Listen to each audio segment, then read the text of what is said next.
we still would be able to make sure that the kids were taken care of. There was still support enough for her to have some pride in her family and be able to do something, and we could usually handle the number of cases where that didn't happen. The system could really handle it. With this crack cocaine and the changes that we've seen with our youth, in that, one, a lot of our young people, and this is where our violence comes from, have really lost hope in the future and almost are welcoming death to a certain extent. Where you read all the time the children are planning their funerals and things like this, and we had always had a time when kids were hopeful for the future, looked for and embraced life. We're coming across a group of people who are addicted to drugs and are not necessarily interested in preserving life, but just want to have a good time and are not afraid of death or dying or taking other people with them. And it's something different.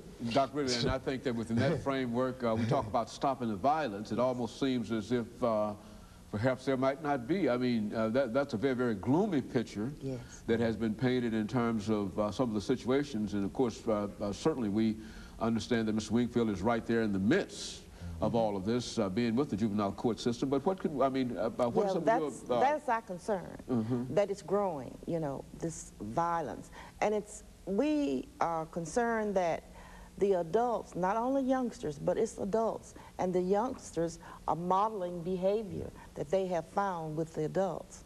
And so what we want to do with the links of planning in collaboration with the Department of Education is to set up a plan wherein the whole city will get involved. We are hoping that everybody will embrace this, from the mayor's office to the residential housing. We have invited everybody to come to our program. We are providing an avenue, providing information, knowledge, strategies, solutions, and an avenue wherein we can meet, formulate these plans, and put them into action.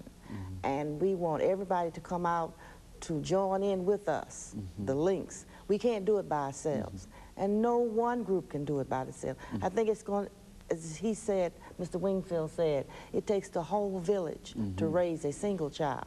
We are saying it takes the whole country and the whole nation to raise our youth. And if we don't get out there and do it, we can't wait for somebody else to do it. We've got to get out there and do it ourselves. Because I think that everybody's lives, every family's lives has been touched with this violence problem. And what we are about is bringing about some solutions.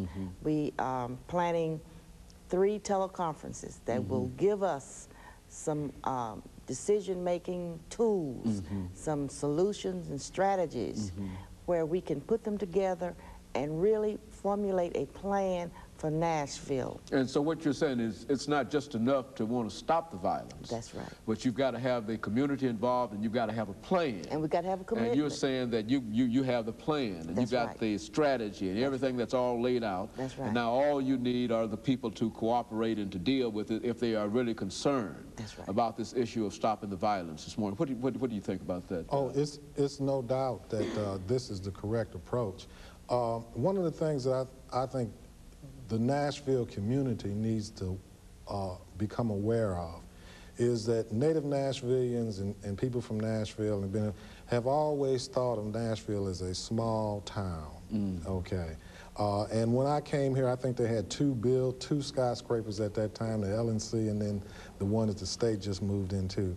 But Nashville now is a major metropolitan area. It is no longer a small town. We want to hold on to our small town values, but we have to adjust to the reality that we're going to have big city problems. And one of the things that people need to be aware of is, with the changes that are going around the country and Nashville, is that we no longer have the luxury to remain uninvolved.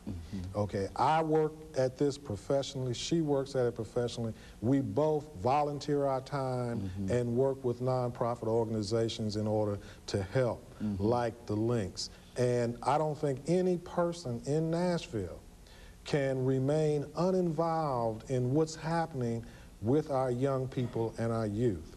And I kind of, it sounded like it was a gloomy picture, and the reality of it is gloomy, but it's not without hope. Okay, these children did not get to be this way by themselves, okay, and they won't change by themselves.